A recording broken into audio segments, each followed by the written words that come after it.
Good morning. It is the 2nd of December, 2023. I'm at Shamrock Automotive where I've been working when I have time on my engine, getting it ready. I don't have a whole lot I can do today, but I do have a couple things I'm going to do. One of those, I'm in the back of the shop here, is installing my new transmission mounts on the transmission here.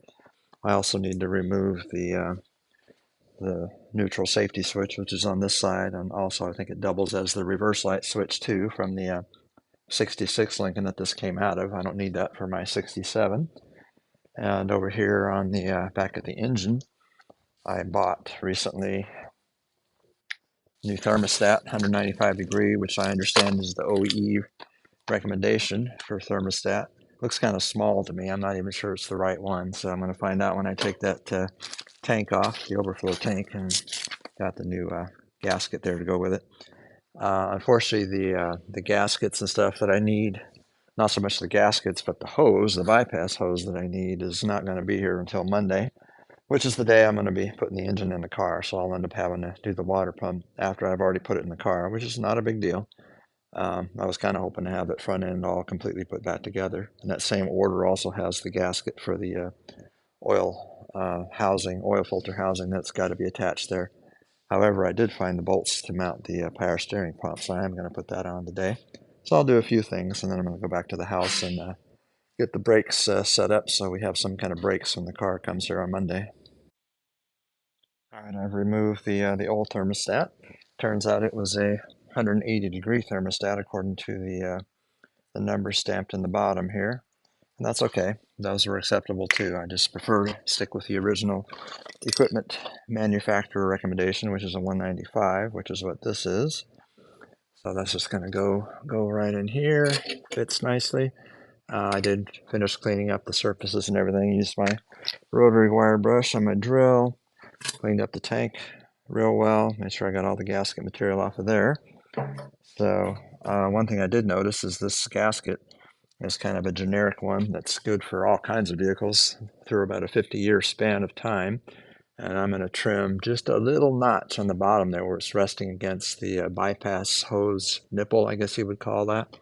Um, well, maybe it's not a bypass hose, but where it connects to the water pump with that hose, just so it fits perfectly. I mean, it's pretty close as it is, but since I'm got the ability to do so, I'm just going to trim a little edge right on the bottom there so it fits perfect.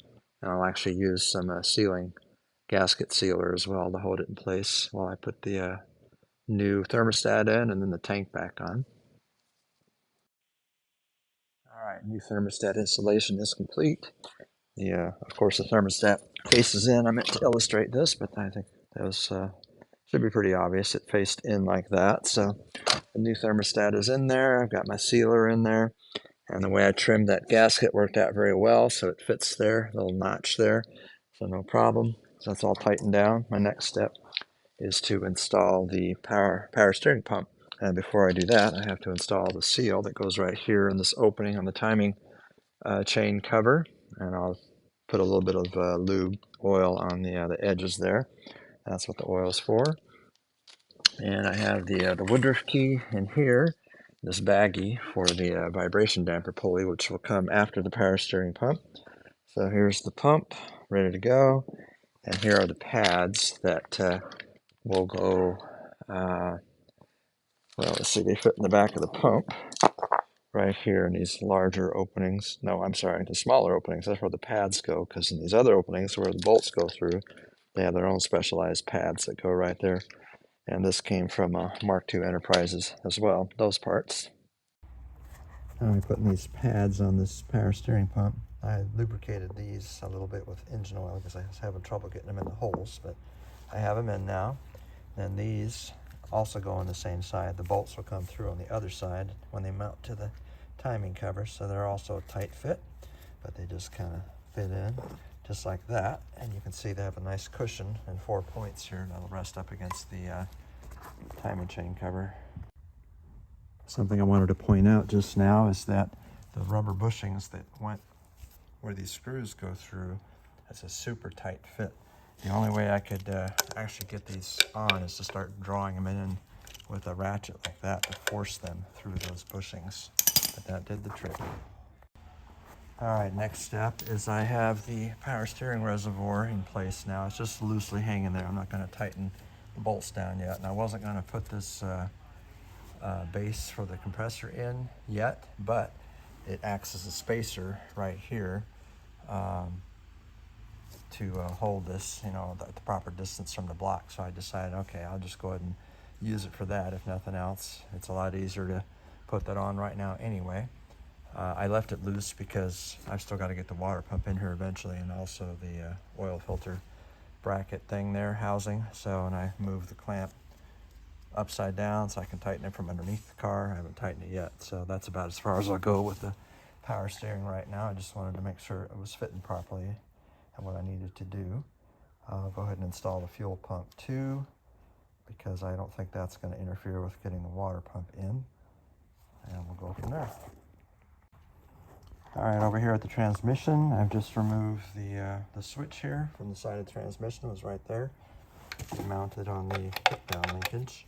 Came off pretty easily. It wasn't too bad. I just had to be careful not to break anything.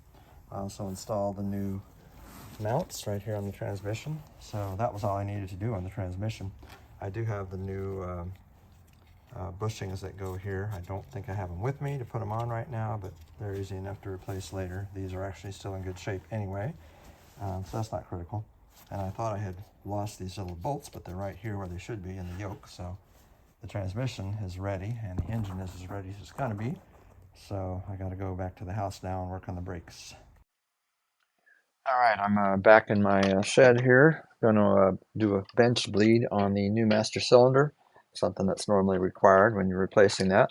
So I bought a little kit from Napa Auto Parts specifically to do this job. It has fittings that fit in the outlet ports and some tubing that'll be rerouted back into the reservoirs directly, and then I'll just use something to push smoothly all the way in, back and forth until there's no more bubbles coming out, and then it'll be installed into the car.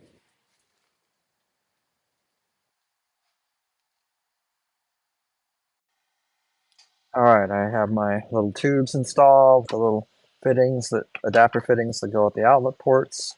I've got clean, brand new brake fluid in there, .3, and now I've got it locked to my vise, and I'm just going to use this rod here to carefully work this back and forth until I get no air bubbles coming through. And it doesn't really take very long.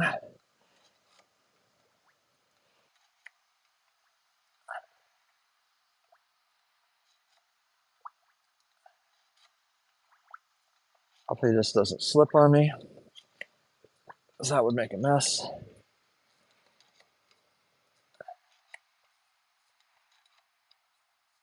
All right, I'm going to do that a few more times. I think I've already got all the air out. I don't see any more coming through that clear line. So I would say that the master cylinder is bled. So now I'm going to install it on the car. Now the master cylinder is fully installed. I've got the lines tight, both of them, full of clean brake fluid, tightened to the brake booster. So when I go inside and step on the pedal, at least it doesn't go to the floor anymore, so I can just step on it, making noise. I have no idea if it's doing anything at the wheels, but the next step, I'm going to have a friend come over a little later on. I'm going to lift the car off the ground, get all the tires off, and see what each one looks like at the wheels. Well, I caused myself some extra work today because I forgot to bring my impact gun, Bad Rapid impact gun from the shop, and they're closed now. So I was forced to improvise. You ever done this before, Gain some leverage so you can loosen up some stuck bolts. That's what I had to do to break these loose on the rear wheel. This one I don't think I've had off before, which is why I had so much trouble with it. But that's slowing me down a bit. My friend is on his way over. I'm not going to have time to get the front wheels off. Not that I could get them off, maybe one of them, but I guess I hadn't had this wheel off yet. The drum is stuck on there, but it does turn, so I'm going to try bleeding it.